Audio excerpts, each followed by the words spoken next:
संदीप ने अपनी माँ के कहने पर गांव में शादी कर ली थी। लड़की का नाम था सुनीता।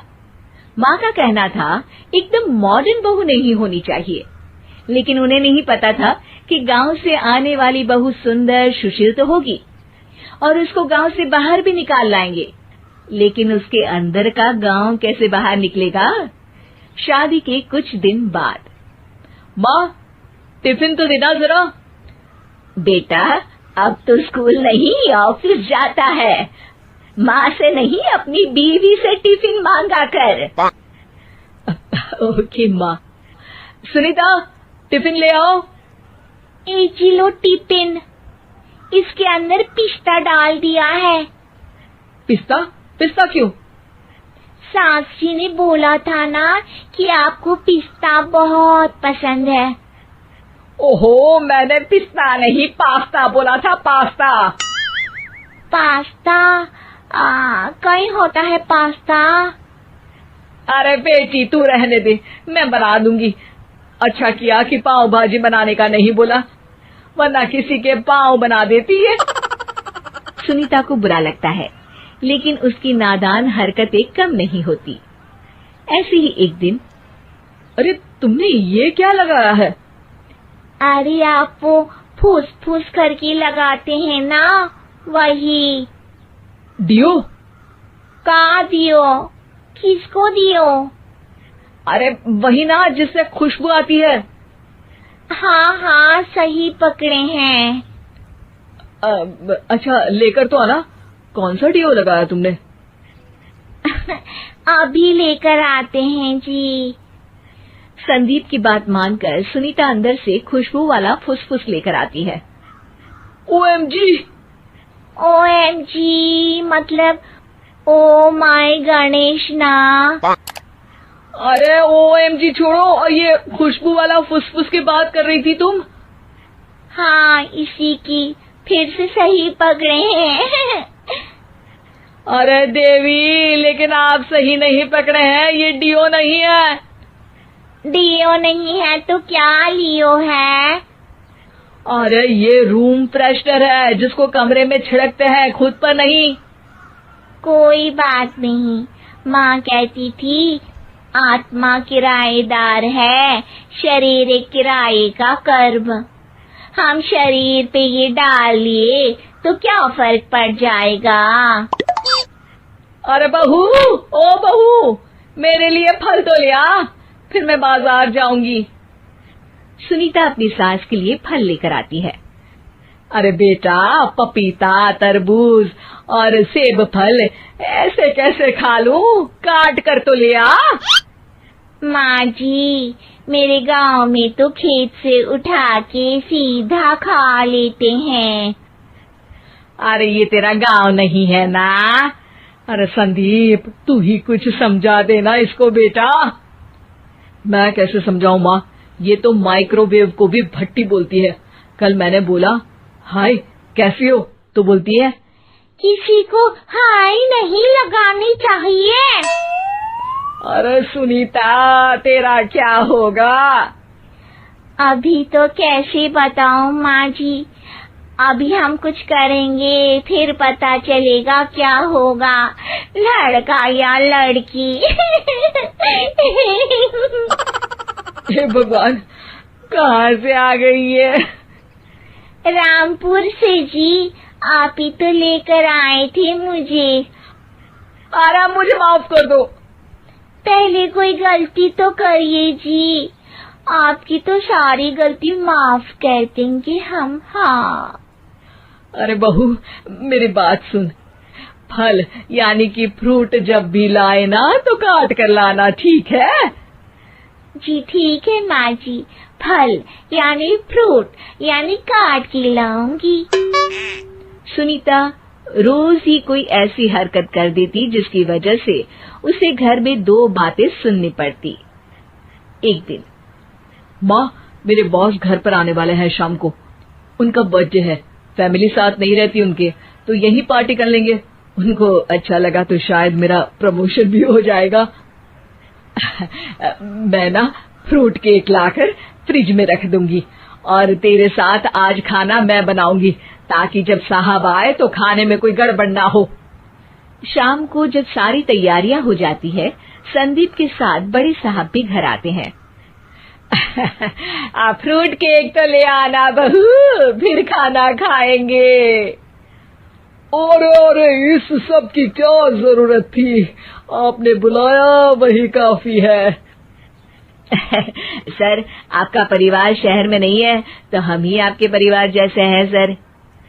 इतने में ही सुनीता फ्रूट केक लेकर आती है और बड़े साहब की टेबल पर रख देती है, और जैसे ही केक के ऊपर का बॉक्स हटाती है, ओह, ये क्या है? केक तो कटा हुआ है। मैं तो ऐसा नहीं लाई थी। आप मुझे शाबाशी दे सकती है माँ जी, मैंने ही केक काट दिया। आपने कहा था ना, फल यानी फ्रूट यानी हमेशा काट के लाना। तो फ्रूट केक भी तो फ्रूट ही है ना, तो मैंने पहले ही काट लिया। हूँ ना मैं समझदार। अरे बहू, ये क्या किया? केक हमेशा वही काटता है जिसका जन्मदिन होता है। तुझे एक बात भी समझ नहीं आती, एक नंबर की बेवकूफ है। पूरा माहौल बिगड़ चुका था।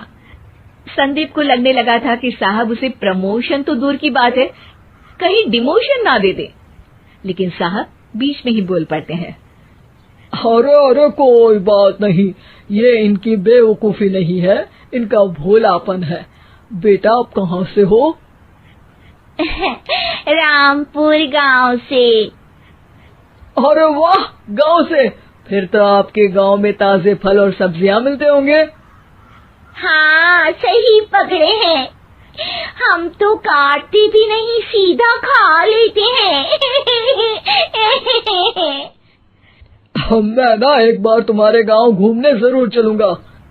क्यों संदीप, ले चलोगे ना? मुझे गांव घूमना बहुत पसंद है। बस फिर क्या था, संदीप और सास दोनों खुश हो गए, क्योंकि साहब को सुनीता ने गांव की बात करके खुश कर दिया था। अब संदीप का प्रमोशन पक्का था। शिक्षा, कभी भी किसी भी गलती पर घबराना नहीं चाहिए। हो सकता है कि उस गलती की वजह से आगे बड़ा फायदा हो जाए। नौकरानी एक घर के लिए कितनी जरूरी होती है, आइए देखते हैं। अरे बहू, ये देख, सारा साबुन बर्तन में रह गया। ये नौकरानी कोई काम नहीं करती, गंदा काम करके चली जाती है और ढेर सारा पैसा ले जाती है। अरे मम्मी जी, उसने तो साफ किया ही था। मेरे ही हाथ से इस ग्लास में सर्फ गिर गया था। अरे बस कर झूठी, उसे बचाने के लिए सारी जुगत लगा ले, लेकिन मैं तो इसे निकाल कर ही रहूंगी। हमारे जमाने में ना कोई नौकरानी थी और ना ही ये चिकने बर्तन। चूल्हे के जले बर्तनों को राख रगड़ कर साफ किया करती थी मैं। अरे माँ जी, मैं कहाँ बचा रही हूँ उसे। और वैसे भी आजकल नौकरानी जरूरत नहीं, स्टेटस सिंबल बन गया है। अब आप बताओ, मैं मुन्ना को नीचे घुमाने ले जाऊं तो लोगों से क्या बोलूं? झाड़ू पोछा खुद लगा रही हूँ। लोग सीधा यही पूछते हैं कि कौन सी नौकरानी काम कर रही है तेरे घर पर। अरे बस कर, ये भी कोई बात होती है? मम्मी जी, आप नहीं समझेंगी। शाम को नौकरानी घर आकर काम कर ही रही होती है कि सास को कहती है, माँ जी, एक बात बोलूं, बुरा न मानना। अरे वैसे तो मुझे तेरी शक्ल ही पसंद नहीं है, बात क्या खाक पसंद आएगी। अरे माँ जी, सुन तो लीजिए क्या कह रही है। तो मैंने कौन सा उसका मुंह पकड़ लिया है? अरे माँ जी, वो लाल साड़ी पहनती हो ना, ना पहना करो। सास का गुस्सा अब तो 7वें आसमान पर होता है। अरे वाह जी वाह, क्यों ना पहना करूं? और तू होती कौन है ये बताने वाली कि मैं क्या पहनूं क्या ना पहनूं? अरे माँ जी, पूरी बात तो सुन लो, वो बोलना क्या चाह रही है। अरे बुरा न मानो आंटी जी। अरे कौन है आंटी? अपनी उम्र देखी है तूने? 2-4 साल ही छोटी होगी मुझसे और मुझे आंटी बोल रही है। बहू सर पर हाथ रख लेती है। अरे अच्छी खासी उम्र दराज हो और आंटी ना बोलूं? मैं तुम्हारी बहू से भी 4 साल छोटी हूँ। क्यों दीदी? बोलती भी क्या, एक तरफ सास यानी पति की माँ, तो दूसरी तरफ नौकरानी जिसके बिना घर का काम नहीं चल सकता। वो दरअसल माँ जी की शादी भी बहुत जल्दी हो गई थी ना। अच्छा ये झगड़ा छोड़ो, ये बताओ तुम माँ जी को लाल साड़ी पहनने से क्यों मना कर रही हो? वो ना, इनकी उम्र की सारी औरतें सोसाइटी में इनके लिए बात करती हैं कि तुम्हारी सास बुढ़ी घोड़ी लाल लगाम है। बहू को ये सुनकर गुस्सा आ जाता है। अरे वाह वाह, कौन बोलता है जी? खुद क्या है यहाँ की औरतें, बाल सफेद लेकिन टाइट जींस और कोई कुछ भी पहने। अरे पहनना हमारा निजी हक है, किसी को कुछ हक नहीं बनता कि वो मेरी सास के लिए कुछ बोले। मैं आज ही जाकर माँ जी के लिए लाल जींस लेकर आऊंगी, फिर देखो कोई क्या बोलता है। अरे चुप लाल जींस। अरे सुन नौकरानी की बच्ची, जाकर बोल दे उन लोगों से कि उन लोगों की तरह मैं उड़ती नहीं फिरती हूँ घर बार छोड़कर। अपने बच्चों और नाती पोतों में मन लगाती हूँ, ना कि सारा दिन ताश के पत्तों में आंख गड़ाकर 3 पत्ती खेलूं। नौकरानी वहां से चली जाती है। वैसे बहू, नौकरानी के क्या फायदे हैं ये तो पता नहीं, लेकिन सबसे अच्छा तो ये कि पता चल जाता है कि कौन किसके लिए क्या बोल रहा है। सोसाइटी में तेरा नौकरानी रखने का इरादा बिल्कुल ठीक था। अगले दिन उन लोगों के घर की बेल बजती है।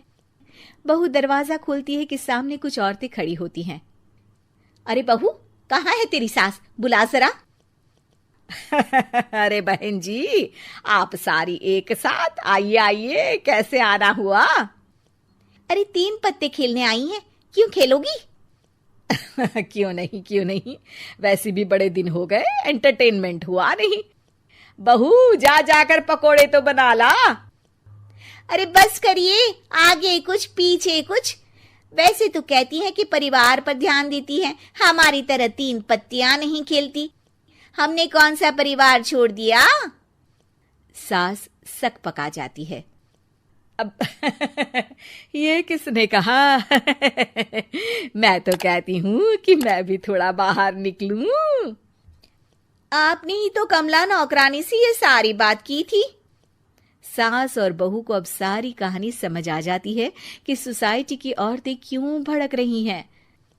माफ करिए आंटी, मैं छोटी हूँ, लेकिन फिर भी पहले तो आप लोगों ने माँ की लाल साड़ी का मजाक उड़ाया था ना। हाँ, उड़ाया था, लेकिन उससे पहले तो तुम लोगों ने हमारी जीन्स के बारे में बात की थी। अरे क्यों ना पहने हम जीन्स, तुम्हारे पैसों की थोड़ी ना है। सास और बहू सर पकड़कर बैठ जाती है। देखा बहू, ये खेल कर गई तेरी नौकरानी, यहाँ की बात वहां तो वहां की बात यहाँ। दोनों किसी तरह औरतों को समझा बुझाकर घर भेजती है और कसम खाती है कि नौकरानी को नौकरानी ही रहने देंगी।